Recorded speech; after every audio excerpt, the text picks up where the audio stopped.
दोस्तों, इंजीनियरिंग का नाम सुनते ही सबसे पहला ख्याल आता है हमारे मन में, वो है हाई प्लेसमेंट, अच्छे पैकेजेस, अच्छी कंपनी में जॉब।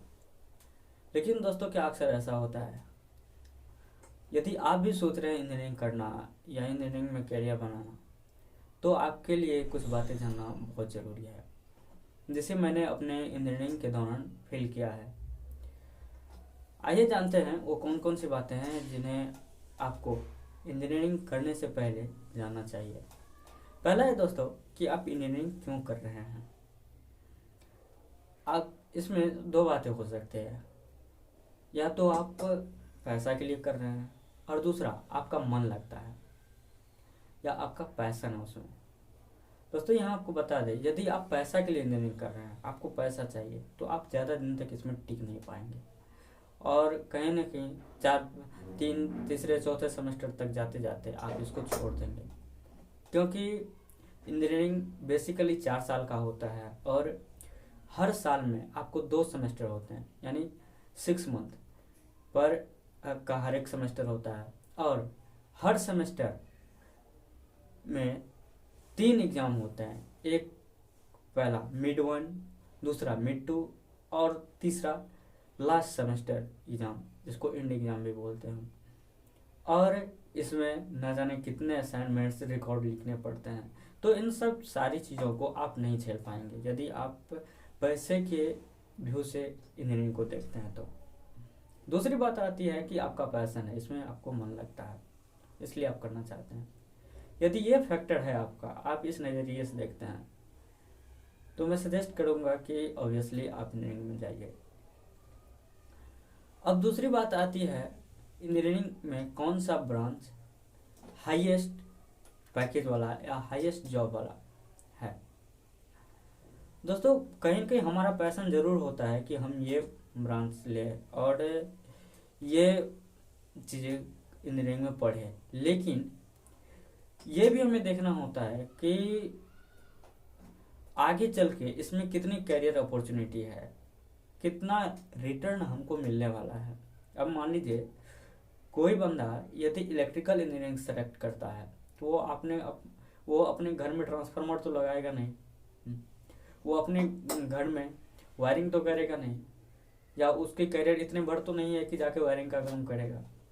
इंजीनियरिंग का मतलब बहुत बड़ा होता है। इसलिए आपको किस किस ब्रांच को प्रेफरेंस देनी चाहिए यदि आप सोच रहे हैं तो। पहला, 1 नंबर पर जो आता है वो है कंप्यूटर साइंस इंजीनियरिंग।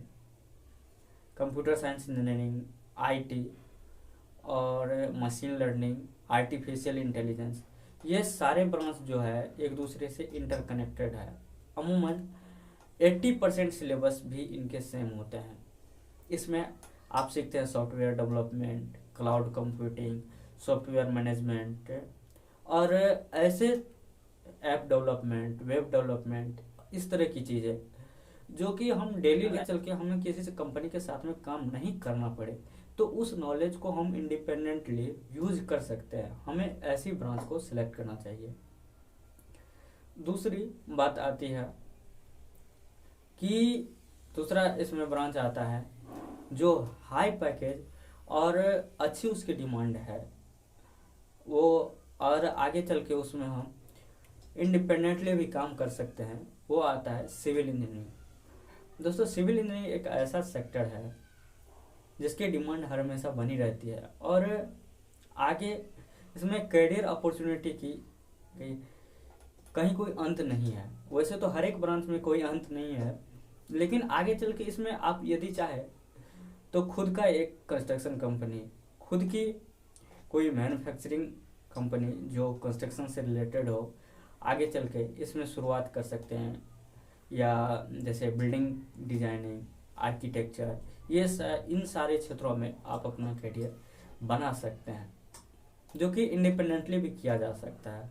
लेकिन वही बात करें हम इलेक्ट्रॉनिक्स कम्युनिकेशन की, इलेक्ट्रिकल इंजीनियर की, और जो सारे ब्रांचेज हैं, उसमें आप कहीं इंडिपेंडेंटली काम नहीं कर सकते हैं। उसमें आपको किसी कंपनी के साथ जुड़कर ही काम करना पड़ेगा। इसलिए इंजीनियरिंग यदि करने जा रहे हैं तो पहला आपको ध्यान में रखना होगा कि हम क्यों करने चाह रहे हैं। दूसरी बात आपको ध्यान में रखना होगा कि कौन सा ब्रांच सेलेक्ट करें। क्यों तो हमारा पैशन तो अपने हिसाब से होता है। जैसे हमको शुरुआत में बताया गया था कि सिविल इंजीनियरिंग कर लो, हमारी फैमिली से भी ऐसा कहा गया था, बट मेरा इंटरेस्ट कहीं ना कहीं पहले से था इलेक्ट्रॉनिक्स में, इसलिए मैंने इलेक्ट्रॉनिक्स इंजीनियरिंग सेलेक्ट किया।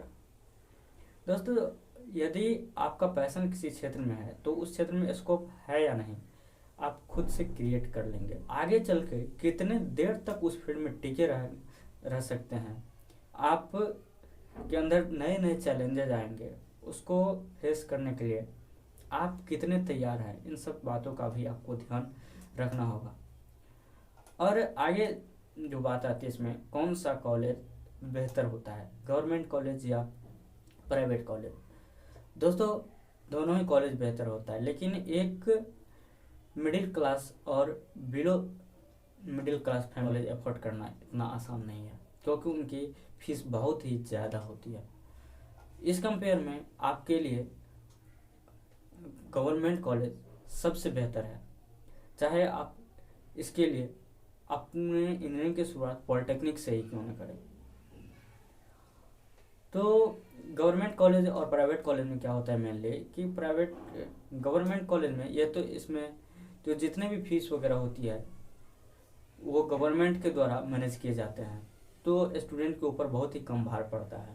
और दूसरी बात जो होती है कि यहाँ पर अलग अलग तरह के एक्टिविटीज़ इंजीनियरिंग के अलावा है, जैसे पॉलिटिक्स के बहुत सारे वेबिनार होते हैं, सेमिनार होते हैं, और लीडरशिप के सेमिनार होते हैं, करियर डेवलपमेंट के सेमिनार होते हैं, अलग अलग डांसिंग के होते हैं, अलग अलग। जैसे आप सुशांत सिंह राजपूत को आज कौन नहीं जानता है, उन्होंने भी इंजीनियरिंग छोड़ करके अपने करियर के सिनेमा में आया था। तो इन सब चीज़ों का स्कोप एक प्राइवेट कॉलेज की अपेक्षा गवर्नमेंट कॉलेज में ज़्यादा होता है।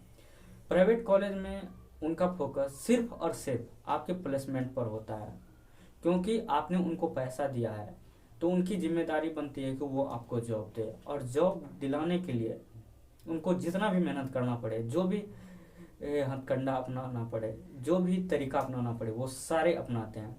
चाहे उनको रात के 8 बजे क्लासेस देनी पड़े, सुबह में 6 बजे क्लासेस देनी पड़े, जैसे भी हो वो आपका कोर्स पूरा करेगा और कहीं आपको जॉब देने के लिए तैयार करना उसकी पहली प्राथमिकता होती है।